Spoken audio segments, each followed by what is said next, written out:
Hello, and welcome to another episode, Season 10 of the Staying Ageless podcast, a show that will equip you with the major keys to achieve extraordinary longevity.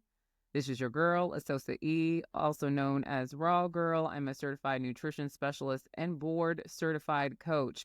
Today on the show, we're going to be talking about how to heal PCOS naturally, part 2, because we've done this before, okay?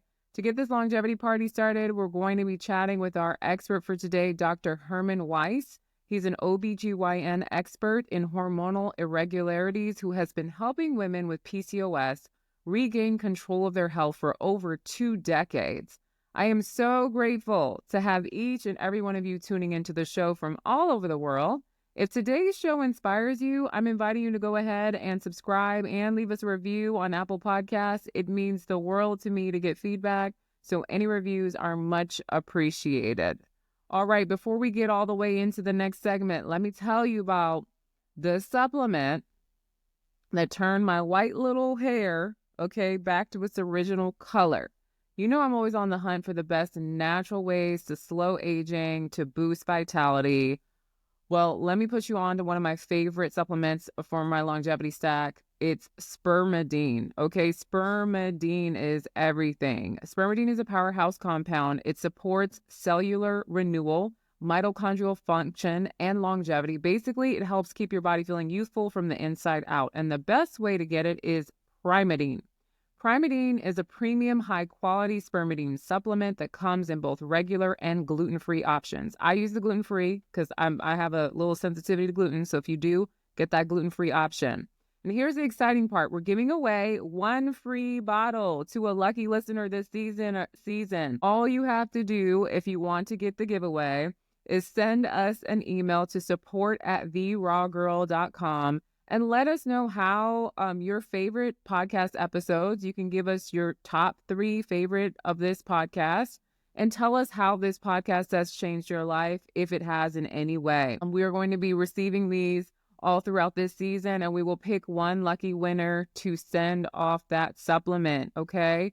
If you want to buy Primidine, you can go ahead and grab yours now at oxfordhealthspan.com and use my code RAWGIRL15 for 15% off. Don't sleep on this, y'all, okay? Your cells are going to thank you, and you'll just feel better, child. And if you want to reverse white hairs, I highly recommend trying it, all right? Okay, and if you're ready to transform your health and reach your body goals in 2025, you guys need to know about our Body Goals Challenge. Whether you're looking to lose stubborn weight, heal chronic conditions, or level up your wellness, we now offer personalized wellness coaching tailored just for you. Our expert team will help you tackle diet hurdles, boost your energy, and create lasting lifestyle changes. And if you want accountability to reach fitness and your body goals, you can join our Body Goals Challenge. It's launching February 23rd. For 2 months, you're going to get 4 weekly workouts in our application, the Staying Ageless coaching app, habit tracking to help you stay on course. It comes with weekly 30-minute coaching calls with our fitness expert, and you can choose if you want to do a combination of fitness coaching and wellness coaching, okay? And we are giving out amazing prizes to the first, second, and third place winner of the Body Goals Challenge. The first place will receive a cannoli juicer. This is an amazing juicer that extracts all the nutrients from your fruits and vegetables. It's a slow juicer, so it allows the juice to actually last longer and you get more from it. You'll also get an interactive juice and smoothie book called Sips of Wellness by Nidra Bryant. You'll get 2 bottles of Primidine, my favorite longevity supplement. And you'll also get the True Moringa Glow Up gift set and powder. Last but not least, if you're a woman struggling with horrible periods, fibroids, endometriosis, PCOS, infertility, unsavory menopausal, perimenopausal symptoms, in my Hormone Balancing Academy, me and my team can help you approach any hormonal challenges you're facing from a holistic perspective. Don't take my word for it. You can visit our website. This is our brand new website, stayingagelesscoaching.com, and you can listen to the testimonials of women whose fibroids have shrunk. They've reversed symptoms of endos. They reverse symptoms of PCOS, heavy bleeding, even succeeded in getting pregnant after struggling with infertility for years and years. If you or someone you know are interested in reaching your hormonal health goals with support this year, visit stayingagelesscoaching.com, sign up for a free 20-minute call with a member of our team. and we are looking very forward to helping you live your best, healthiest life in this new year. All right, who's ready to get right to the guest? Today's guest is Dr. Herman Weiss. After receiving his MD from Ohio State University, Dr. Herman Weiss earned his MBA from George Washington University, and he was specialty trained in women's health at Einstein Moriarty, Bronx, New York. He was a co-founder and chief medical officer of Fibro Control, a company involved in minimally invasive techniques to treat women with fibroids. Throughout his career, he has always sought the holistic approach to preventing disease. Dr. Weiss is an OBGYN expert in hormonal irregularities and reproductive health, and he has been helping women with PCOS regain control of their ovarian health for over 2 decades. Y'all give a warm welcome to Dr. Herman Weiss. I cannot wait for you to hear this conversation. Well, Dr. Herman Weiss, thank you so much for joining me on the Staying Ageless podcast. I'm really excited to talk to you. Thank you so much for having me. I've been a listener to your podcast, and I love the energy. I love the breadth and the depth, and it's really nice to finally meet you face to face. And I love your glasses. Thank you. Thank you so much. So I always like to understand how people fell into the specialty that that they're now operating in. So what led you to women's health and being an OBGYN in the first place? That's a great question. And so basically I went to, the Ohio State Medical School, College of Medicine. And when, I knew from a young age that I wanted to be a doctor. And once I, obviously got into medical school, and once I got there and started seeing a lot of the different specialties, I knew that I wanted to be in a surgical subspecialty. So I spent some time doing surgery and doing the SICU and really getting into the nuts and bolts of what surgery is.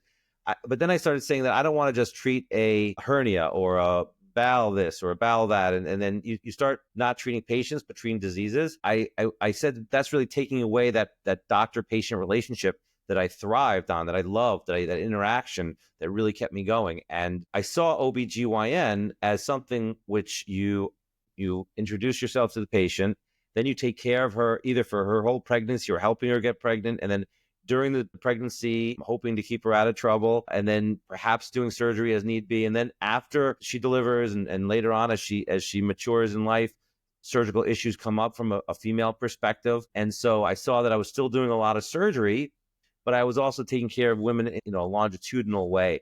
And I really appreciated that because it kind of meshed both of them. And then I had the opportunity to go into subspecialties of reproductive endocrinology, which kind of shoehorned you into the one area. And then there's GYN oncology, also surgical. So I felt like all my options were open to me in going into this specialty. I know I get a lot of questions about, why would a man go into OBGYN? And honestly, it's women go into urology and whatnot. So it's not, especially with, it's a very satisfying, where you really are able to change a person's life, change a family's life, make a couple, a mother, a woman, a mother, may help a couple become parents and make them into a family. And I felt like that was something that really resonated with me.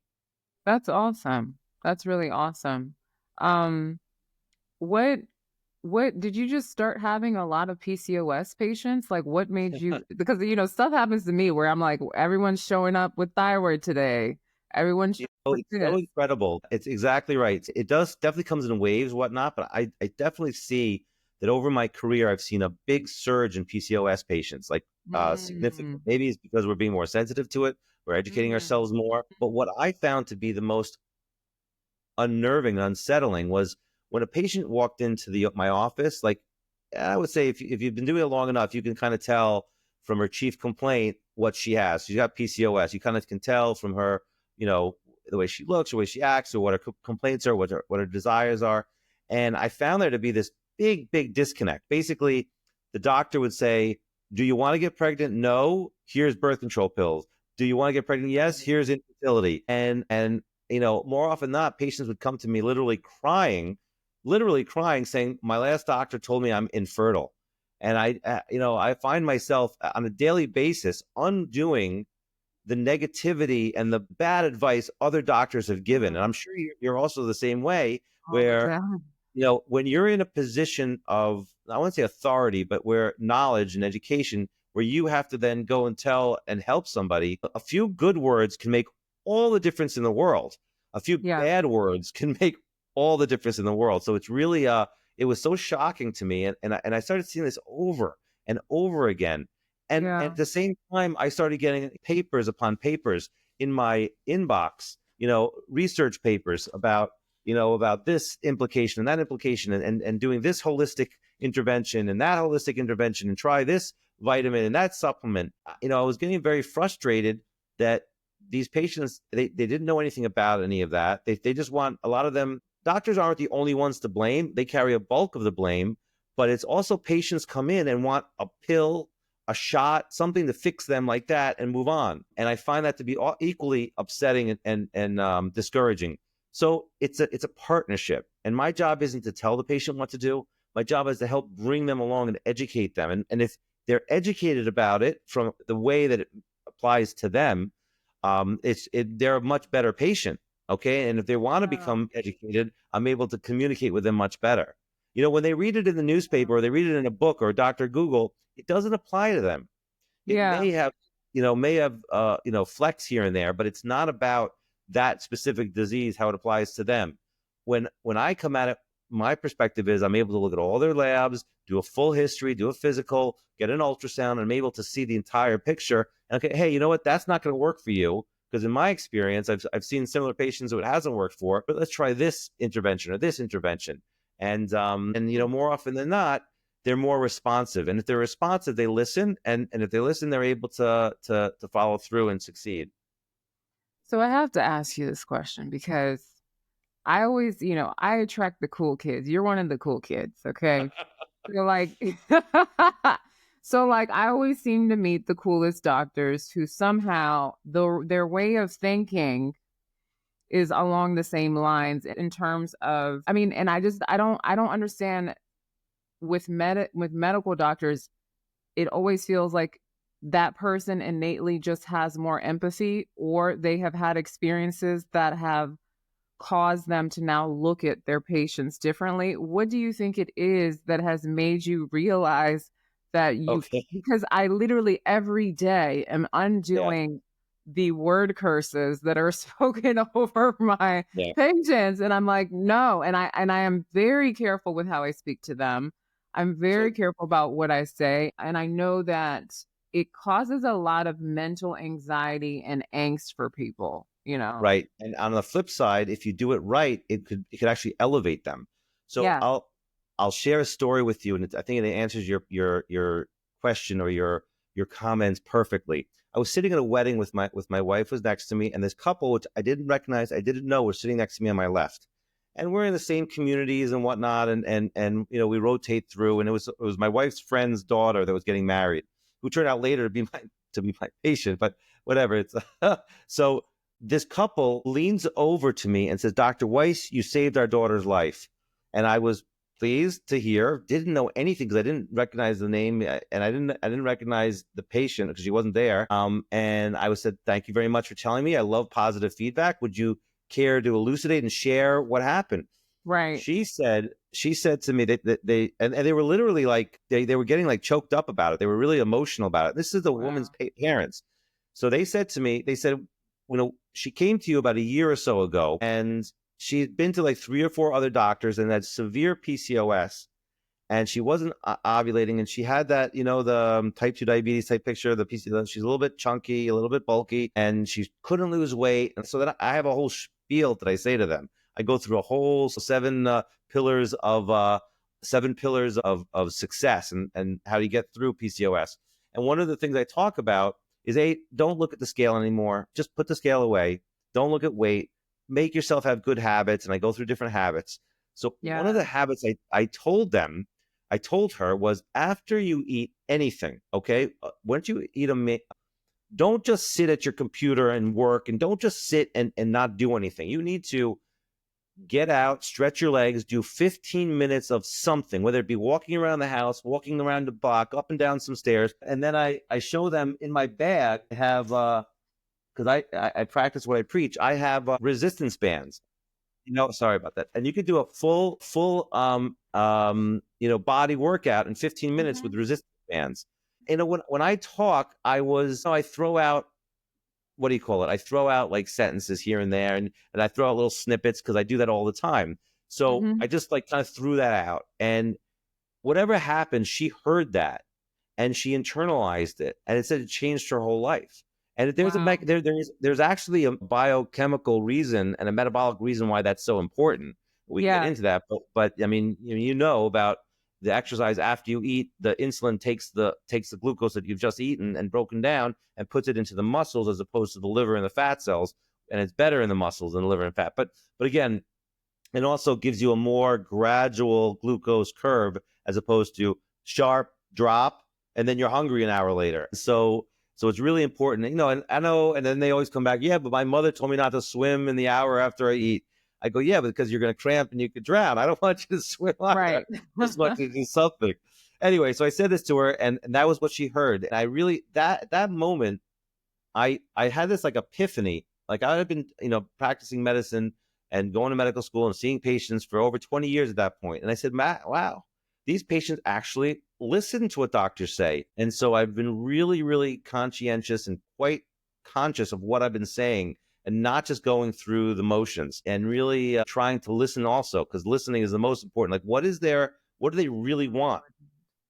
Yeah, so that's so good. Yeah. I mean, if we could just duplicate you, that would be amazing. Oh, But I think that's it's, great. it, I think it's a there's so great much. story, Yeah. and I know that there are OBGYNs. I have friends that are doctors that listen to this podcast, so I know they'll Okay. be listening.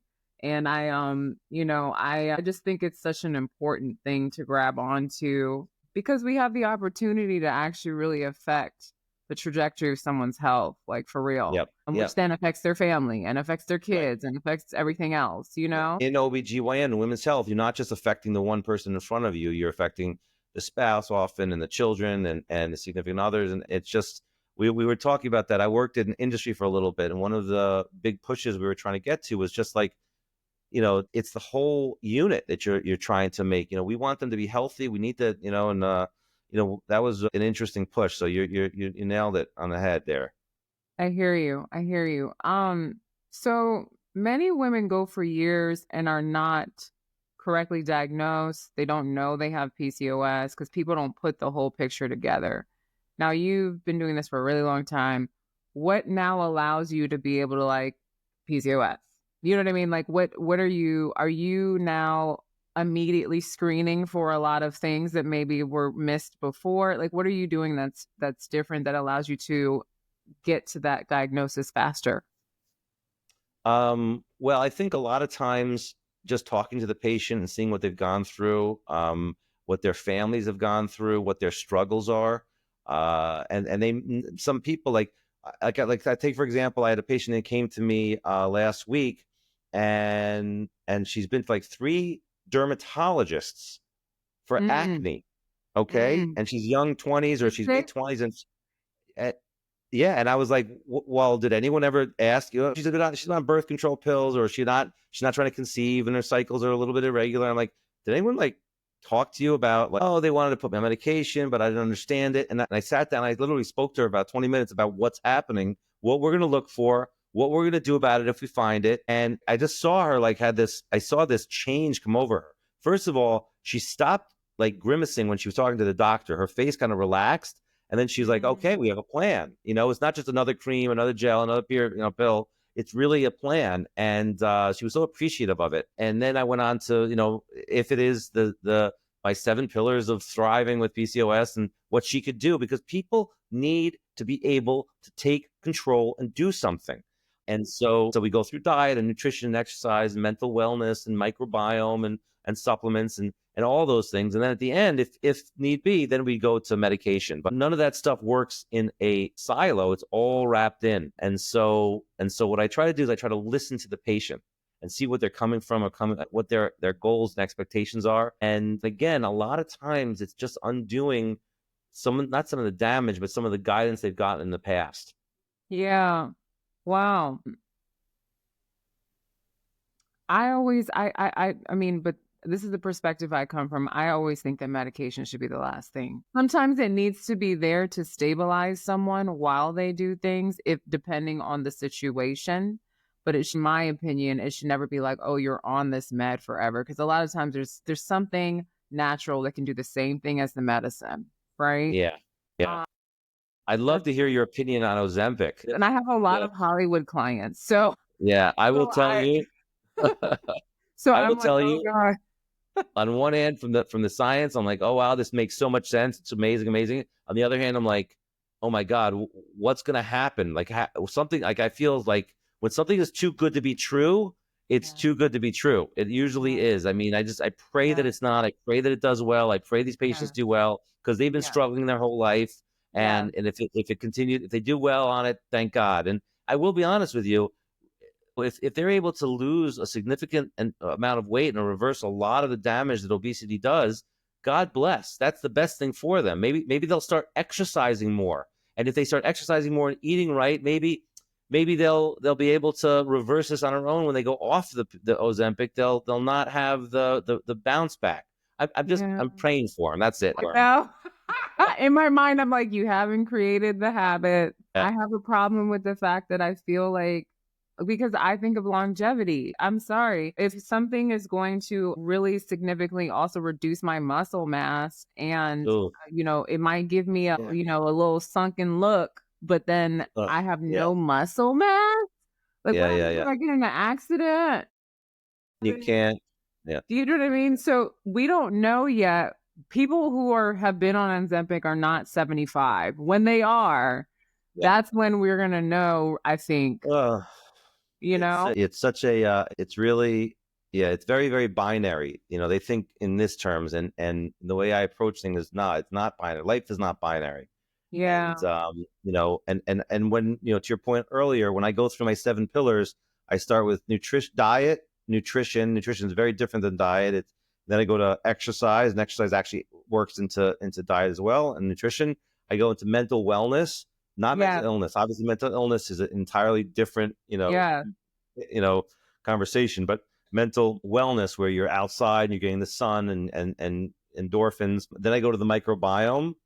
Then I go to supplements, and supplements is something it supplements what you're already doing, right? So if you're not Yeah. doing those other pillars, then supplements will not work on their own. I mean, they Yeah. could. I have patients that they do. And then lastly, my last pillar is actually medications. I don't want to say that that's my first and only. And that's, again, part of my frustrations with when patients come to me and I was put on this birth control or that birth control, and I was put on this and that, and I was sent right to the IVF. And I feel like, okay, you may need those things in the long run, but let's do these things, because if you do the first 6 things, it's going to make the medication you're on much better. You're going to Yeah. be more responsive to infertility treatments. You're going to be better on the birth control. I think that there's so much to not ignore. And again, that's back to my original comment about that it's not just doctors to blame. Okay, I want to take some of the blame off of the doctor's shoulders and say the Yeah. patients have to shoulder some of the responsibility as well. So it's an education. I think that the system in general creates that cyclical thing, because if doctors are not coming at it from the perspective of, let me look at the whole person, under, like, all the things that you've said are things that generally don't happen a lot in appointments, where people just don't even know anything about their patients. I know everything about them. I know what they Right. think. I know what they eat for breakfast. They're like, hey Yeah. girl, hey, this is what happened to me this week. You know what I mean? Like, they tell me everything. Yeah, I don't. I should not have paid those eggs with those great. And they confess on themselves, but Yeah, it helps, because then we can actually get to the nitty gritty of what is right, going on here, and not like sugarcoat it and pretend like right. everything's gonna be okay. I will say the medical system in America and elsewhere as well is, you're getting much less time with patients, right? Yeah. Much less time with I was gonna patients. ask how much time you're spending with patients. So right now I'm in a system where I get 15 minutes, and if I get a Wow. cancellation, I can get to do my body workouts, but I rarely get cancellations, and I'm fortunate. I do see a lot, but again, a lot is like OB. My OB patients, I can do, obviously I have 15 minutes for them, but I can do that under 10 minutes, because Wow. fortunately, unless there's complications. So then I add the 5 minutes to somebody else. I see emergencies. But Wow. I know when I was working hard, in practice in New York, it was more and more and less time. I was always running behind. And that's why when the patients come into the doctor's office and the doctor said, what are you here for? Oh, they knew that they had PCOS. Here's a birth control pill, or here's they just didn't have that time and the wherewithal. Yeah, and I don't like I think that's part of the issue too, like the amount of time, but you have to have the time and the training and the understanding of like what to do with the time. But I Yeah, have like an hour and a half with an initial consultation, an hour with a follow-up, 40 yeah, minutes for some follow-ups. That's a lot more time to really ask somebody all yeah, the things you need to know. You know what I yeah, mean? And I do that on purpose, and I haven't accepted insurance on purpose because I don't want to spend right, 15 minutes. So I right. understand your pain when it comes to that. Yeah.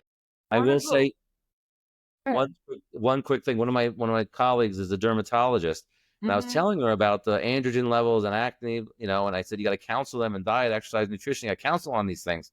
And she looked at me straight in the face and she says, "The insurance company does not reimburse me for counseling patients." And that was the end of the conversation. I almost started crying. I was like, "Why Yeah, didn't you go into medicine? Like, isn't yeah. talking to patients part of it?" And so anyway, it's I a know. problem. It's a hard like, I honestly feel like the entire healthcare industry, because of the way it's set up, has a heart problem, it has an empathy problem. And the only way for us to really change things is for everyone to look at themselves and be like, what are we really doing this for?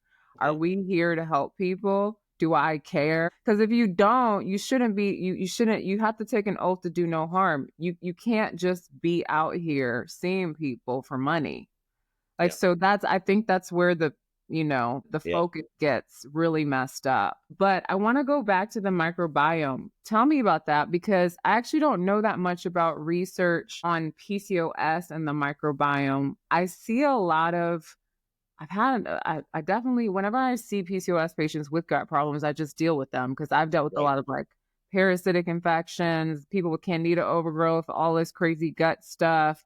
So we always address it, but I didn't know, is there a correlation? Okay. So here's the deal. Just to back up a step, what is the microbiome? As you're aware, we're covered in bacteria. Our guts are covered in bacteria, and by and large, they're helpful. They break down what we eat into molecules that get absorbed. Mhm. And when our gut microbiome, and it's essential. Okay, it's an essential part of our ecosystem. When our microbiome is not healthy. Now, what does that mean not to be healthy? There are, when I say millions, billions, trillions of bacteria and millions of different species that are indigenous to our lives and to our bodies, and specific strains produce specific metabolites. Okay, some of those Mhm. metabolites are toxic to our bodies, cause inflammation in what we call leaky gut into the system. Those metabolites get in, they're associated with, autoimmune disorders, neurodegenerative disorders, different cancers, on and on and on and on. They're also involved in inflammation. Inflammation is directly related. The one, I would say, 10 to 15% of the cause of PCOS, as well as adrenal and obviously insulin resistant. But the inflammation, so if you have an unhealthy microbiome that's promoting these pro-inflammatories into your system, that's not going to be good for your PCOS. Is also There's also another aspect of it is the metabolic syndrome. A metabolic syndrome is that pre-diabetes type scenario where your insulin levels, your glucose isn't on the elevated level, but your insulin levels are, and that high insulin kind of precipitates the PCOS symptoms with the LH on the ovary, down that metabolic pathway. And we do know that women with a certain, potpourri, so to speak, a microbiome, Mhm. bacteria, have a propensity to develop that type of PCOS. So what we Huh. try to do is we try to get them into that healthier gut microbiome, not going on antibiotics when you don't need to, making sure you're not. I mean, I don't have to tell you, but the processed foods and the processed sugars and the ultra processed stuff and the bad oils. I don't want to sound like I'm preaching to the choir, but these things really make a difference. Okay. No, people need to hear it, don't worry, my audience needs to hear all these Yeah, things. yeah, and it makes a difference. It makes a difference. The problem is, 'cause you're so aware of this, it doesn't happen overnight. It No. happens over time. People want that immediate. It takes a long time to get your microbiome unhealthy. It's going to take a long time to get it healthy. And so that's why you have to keep taking the probiotics, the prebiotics, the symbiotics, the kimchi and the sauerkrauts and the pickles and the pickle juice and what do you call it? The not red wine vinegar, the acetic acid, the apple cider Apple vinegar. Yeah, cider vinegar. yeah. I just made Yeah. a bunch of pickles in my kitchen, and I'm like, I go buy it, I munch one, I munch one. That's awesome. That is awesome. I totally agree. And when I started working on hormone conditions, after I had a bunch of success with different patients, I realized I can't advertise this for anything less than 6 months. So literally our hormone balancing academy is 6 months. Don't talk to me about coming to hang out with me if you're not going to hang out with me for 6 months. Because Yeah. we're not going to be able to make, real relevant progress unless it's supernatural healing and Jesus himself comes down and you wake up tomorrow and you're like, oh my goodness, I'm healed. You know what I mean? Like, I Drink this literally, water, it's fine, and you're okay. no, seriously. I Yeah. actually do know some people who've experienced some supernatural healing. I'm not saying it's not possible, I'm but not saying it's not possible either. I've seen it. exactly. But I'm like, if you want to hang with me, Right, right. you I don't might got need to those powers. hang with me for 6 months. And it's Yeah, always good to be pleasantly surprised and have something turn around. I find that the symptoms tend to turn around pretty fast, but then but with PCOS, the process of getting the cycle back is, yeah. You takes said back. something. You said something earlier. That you said something about habits. I don't remember in what conversation we were talking about. Maybe it was Ozempic or whatnot. But the habit thing is so important because whatever you do, you have to have good habits. And if you and I think you mentioned something about the book Atomic Habits. That's like my favorite book, Yes, I love and that. I recommend it to my patients. And I tell them take those goals. Your goal is not something you want to achieve. And this is how I end my talk with the patients. I say, you think it's binary. You put the time in and the effort, and you're going to reach that goal. And you think you're on that. And I say that doesn't exist. I say No. you usually go like this, and then you usually fail, and everyone failed. 98% fail. And then I say, but if you stay with it over time, and then maybe a week, 2 weeks, 3 weeks, a month, 3 months, 6 months, all of a sudden you're here, and you look Yeah, back, you're like, well, oh, that was the goal that I was reaching for. That was right, we passed that. And so right. goals should be directional. Habits should be something that you take the good and out with the bad, and really, you know, okay, so you have a bad habit here and there. You don't have to knock yourself out about it, but you just have to know that, I always say more wins than losses. And at the end of the day, you'll start having a really good season with more wins than losses. I agree. I want to ask you another nerdy question since I have you here and you're an OBGYN. No, can someone please explain to me the ultrasound situation? Why are the reports so different depending on who someone goes to? Why do ultrasounds not capture everything? Why do they always say, like, well, we only saw, one cyst and two fibroids and we can't see all the rest? There may be more. Like, what's Yeah. that? When I was, I would love to say that everyone is the same in terms of their technical skills, but they're Mm, not. When I was in my practice, I created an AIUM. It's an American Institute of Ultrasound Medicine official center, and you really have a lot of work to put that in, and you have to, submit all your films and whatnot. And then now with the 3D sonograms, you should be able to see everything. And unfortunately, what I'm getting at is that there's just not a lot of there should be, and there usually is, normative data that everyone should be able to do that amount of sono reports. Now, I actually don't look at the reports other than okay. for the measurements, but I look at all the pictures. Okay. Okay. And then if I see that I didn't get a picture that I need, I will send them back and I say, you give me that picture. And then they do. They say, oh, sorry, I didn't think you needed it or something of that nature. I thought I gave you enough. Mm, And mm, and specifically, if you're asking specifically about the sonographic diagnosis of PCOS, that's kind of falling away a little bit. Like we're not so, because I want to be honest with you, I've seen classic PCOS patients and their ovaries looked great. They had follicles, exactly. but not the classic pearl Exactly. necklace. And I'd had patients with the pearl necklace, classic PCOS, and be completely fertile and have no issues. So I think we were using that as a crutch. We're using that as it paints a picture, but it doesn't. And it tells a little bit of the story, but it's not the story. That's It's great. you have to look at the whole patient. I think, sonograms are good in the right hands. I always look at my pictures. I think fibroids are a challenge because I always say fibroids are, it's all about like real estate, location, location, location. You can have a massive fibroid and have no symptoms, and you have a Mm-hmm. tiny fibroid in the wrong spot, be bleeding, be infertile, have all these problems. So I don't really, again, you're looking at the whole patient and looking at what her other symptoms are before you know, but before you have to make any, grand statements. But there are shadowings from different fibroids and, calcific degenerations and stuff. So sometimes it's a little bit of a challenge, but you're 100% right about, depending on the various, reports that are somewhat frustrating. So I like the pictures. I read the reports and I'm like, what is going on here? Yeah.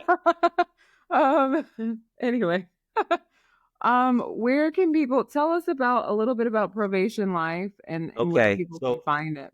So as I was saying earlier, I get these articles every couple of weeks. Another supplement for PCOS, another diet for PCOS, another this. There must be a dozen. Okay, so I started telling my patients, take this supplement, this supplement, this supplement, and then I started telling them to take supplements for type 2 diabetes.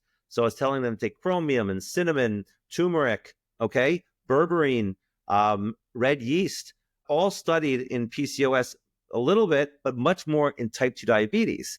And we know Yeah. that there's a huge overlap. And then, of course, in inositol. And we know that magnesium and zinc are low in patients with PCOS. So, and coenzyme Q with the anti-inflammatory. So I started telling my patients, I gave them a list, go buy all of these and you'll be great. And then I started getting phone calls. When do I take it? How do I take it? With what do I take it? And then a father of a patient of mine sent me a WhatsApp picture and said, Herm, is this what you want my daughter to take? And there must have been 8 different, things. I'm like, yeah. He's like, I said, wow, that must have cost you close to $350. He's like, yeah, it was $364. So then that's when I had the eureka moment. I put them all together in one. I'll try to, do I have one? Yeah. So I put them all Okay. together in one pill, and I call it inositol plus because it has not just inositol, which is critically important in the myo D ratio, and I try to do it that with try to get all the trials together. Yeah, and you know how it is. It doesn't talk about PCOS because you can't, because PCOS is a disease. So I said this is ovarian Right. support, and I'm really happy about it because it really works. I have patients that have done so well on it. One patient had chin hair, and when she's on it for 3 weeks, the chin hair resolved, and then she conceived. I just saw her yesterday. She needs more of this because now she's nursing now, but she wants more because she's trying to wants to get back into the next pregnancy. So provationlife.com is where you could find this supplement. I read a lot of blogs. You get onto our email list. I have actually an educational course via the website that you can get on as well. It goes through a lot of different things. I work with a nutritionist that talks about the different types of, I want to go away from like this diet or that diet. I hate the diet mentality. It's a Yeah. relationship with food. It's that whole relationship, why you're eating, how you're eating, what you're eating, when you're eating. And I have an exercise therapist who, she's amazing. She just had her 3rd child. She had really bad PCOS and she got herself out of it just through exercise. The nutritionist also I think she just had her 3rd baby, also with exercise. I with nutrition. It's amazing to see these success stories and kind of incorporate all of them kind of with the big picture. So it's provationlife.com. Awesome. Awesome. Super exciting. I'm so glad that you came to chat with me today.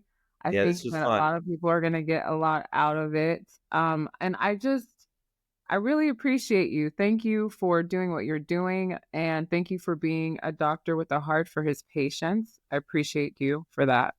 God bless you, honestly. Thank you so much, and keep doing what you're doing. The energy, the excitement, the enthusiasm, because it's all about the right attitude. Totally. Totally. Thank you so much. Where can people find you? Can we find you on social media too? Yeah, it's at Provation Life. It's I'm on Instagram. I give a PCOS minutes.